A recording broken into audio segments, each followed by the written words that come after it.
Olá, alunos do Colégio Francisco de Assis do primeiro ano. Meu nome é André Luiz, sou professor de língua portuguesa e nas videoaulas dessa semana nós estamos falando sobre os romances urbanos, né? Na verdade, sobre o romance urbano Senhora, do José de Alencar, que é o nosso livro paradidático, tá bom? Então, começar, na live passada nós falamos sobre os romances indianistas, os romances regionalistas, até os romances históricos, e agora e falamos também, obviamente, sobre os romances urbanos, e agora a gente vai falar mais especificamente sobre o romance Senhora, tá? Então, Senhora é publicada em 1875, tá? E ela tem uma marca, a principal característica dela é que ela vai tratar sobre o casamento burguês, aquele casamento que é baseado no interesse financeiro, tá? Por isso a obra é considerada uma das incentivadoras ou das iniciadoras do romance realista, que é o movimento posterior, tá? Perfis de mulher. Essa obra ela se classifica, o Alencar classifica a obra dentro dos seus perfis de mulher, já que a personagem principal é uma mulher, é sobre a mulher que se concentra os principais eventos da trama. Ela é a grande orientadora de tudo aquilo que ocorre dentro da narrativa, tá? Então, a caracterização da personagem, no caso da Aurélia especificamente, ela é idealizada como uma rainha, como uma heroína romântica pelo narrador. No entanto, ela fica no meio termo, ela lá e aqui, certo? Então, de régia fronte coroada, de diadema de cabelos castanhos formosa espada, essa personagem, no entanto, é ao mesmo tempo a fada encantada e a ninfa das chamas de lasciva salamandra. Ela é ao mesmo tempo uma heroína romântica, mas ela tem impulsos já de uma mulher mais forte, à frente de seu tempo, com algumas outras características, tudo bem? O conflito entre os personagens. O conflito entre os protagonistas ele vai gerar os momentos de grande emoção e sofrimento, tá? É desse embate entre o desejo de vingança, porque o que acontece? O Fernando, ele deixa a Aurélia, ele interrompe o noivado com a Aurélia para casar por interesse. Ela fica muito magoada. Só que depois ela acaba herdando uma herança e ela fica com posses. Ela arquiteta um plano de vingança, né? Só que aí que tá, esse plano que ela arquiteta acaba pesando muito na consciência, porque ela ainda ama o Fernando. Então é esse o conflito em que a Aurélia vai estar. É esse desejo, essa vontade de se vingar e o amor que ela sente pelo Fernando, tá?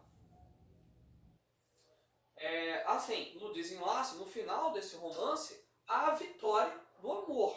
É por isso que a gente classifica a Senhora como um romance romântico, tudo bem? O amor, no final, ele acaba vencendo ainda, tá? Então, para melhor entendermos as interações, né? E perceber as interações que o artista criou, Alencar acreditava sinceramente na vitória do homem e na reforma de si mesmo e da sociedade. Então, José de Alencar, ele acreditava que o homem, através do amor, ele poderia se reformar e a sociedade, da mesma forma, poderia acompanhar e propor novas ideologias, certo? Novos pensamentos, novas questões. Então, não havia ainda um traço de pessimismo profundo e ceticismo que tantas páginas maravilhosas fizeram nascer em Machado de Assis. Então esse pessimismo, essa desilusão com a sociedade, essa crítica social que está no Machado de Assis, não estará aqui agora no José de Alencar, porque ele ainda quer um resgate da sociedade. O Machado de Assis não, ele não vê a sociedade como possível de haver o resgate, tá? Então as interações discursivas vai ser também essa divisão, né? Divididos entre o ódio, perdão, a necessidade financeira e os apelos do coração, sobressaem sempre aqueles que estão ligados aos bens materiais, tá? O mesmo caso pode ser observado na construção do romance Lucila, mas com um final trágico, aí a mudança. Em ambos os romances, a premente necessidade do dinheiro, veículo central de toda a sociedade aristocrática e burguesa, obriga os personagens a trocarem sentimento por dinheiro. Então essa pressão da sociedade para que os personagens abram mão dos seus amores, abram mão do sentimento em nome do dinheiro, é retratado em vários romances românticos, tá? Do José de Alencar, tá? Aqui. A estrutura da obra. Senhora vai ser um romance dividido em 4 partes, tá? E não vai obedecer uma ordem cronológica, ou seja, ele não vai ter uma sequência direta. A primeira parte é o preço, narra os episódios atuais, o que está acontecendo agora. Enquanto a segunda parte, que é a quitação, vai falar do passado de Aurélia. Então vai seguir os capítulos posse e resgate. A narrativa é feita, esses seguem os capítulos posse e resgate. A narrativa é feita por um narrador que parece penetrar na alma de Aurélia Camargo para transmitir as suas emoções e confidências. Então vamos lá. O preço narra os momentos atuais, é assim que ela começa. A quitação vai falar do passado da Aurélia e depois vem a posse e o resgate, que aí completa o todo da narrativa, tá? O foco narrativo, o romance é narrado em terceira pessoa por um narrador onisciente, ou seja, o narrador ele sabe tudo o que está acontecendo na obra. Esse narrador também é intruso já que interfere em vários momentos, apresentando-se ao leitor. A técnica narrativa empregada por Alencar em Senhora é sem dúvida bem moderna, se tomarmos com base suas obras anteriores, já que o autor utiliza digressões, então antecipando também algumas outras características realistas, e não só do romance romântico que a gente havia visto. O Alencar ele antecipa algumas outras características adiante. Tá?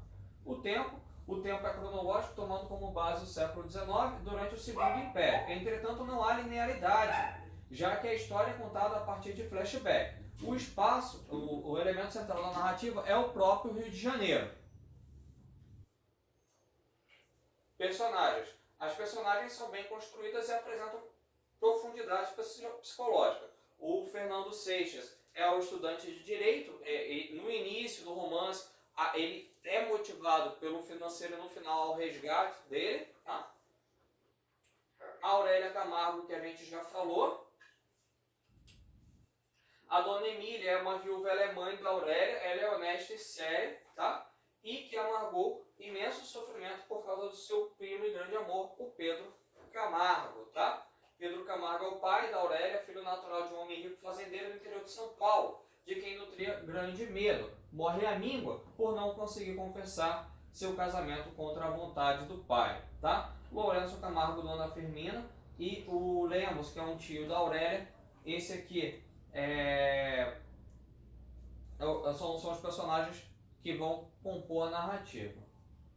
O problema e temas principais, o conflito amoroso entre os protagonistas nasce do choque entre os sentimentos e o interesse econômico. Então é esse choque entre o interesse, o valor financeiro, o interesse financeiro e o amor, o sentimento, é que vai nascer, vai gerar toda a trama, tá?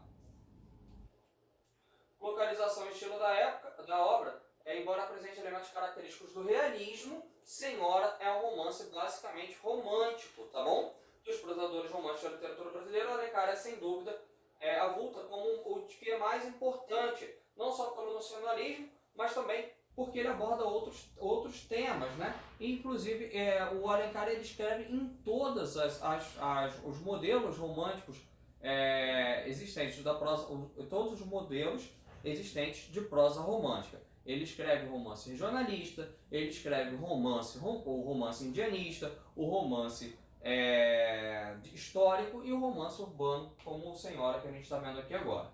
Tá? O José de Alencar aqui algumas informações sobre ele. Ele era cearense de Messejana. Tá? Aqui eu botei só um slide para que a gente pudesse acompanhar um pouco sobre a vida do José de Alencar. Ainda sobre a vida dele. Aqui eu queria só chamar a atenção, então a sua obra é de mais alta significação das letras brasileiras, não só pela seriedade, ciência e consciência técnica e artesanal com que escreveu, mas também pelas sugestões e soluções que ofereceu, facilitando a tarefa de nacionalização da literatura no Brasil e consolidador do romance brasileiro, do qual foi o verdadeiro criador. O José de Alencar é o primeiro grande romancista que a gente tem na literatura brasileira. Ele, de fato, é o grande criador, é o grande formador do romance romântico no Brasil. Do romance, de certa forma, romance romântico. Tá? Então, a gente fica por aqui. Aguardo vocês nas lives de terça e de quinta-feira. Eu queria desejar um grande abraço a todos vocês. Nos encontramos lá e podem fazer as questões da revisão que eu vou colocar para vocês lá no Classroom também. Tá? Valeu, um grande abraço a todos.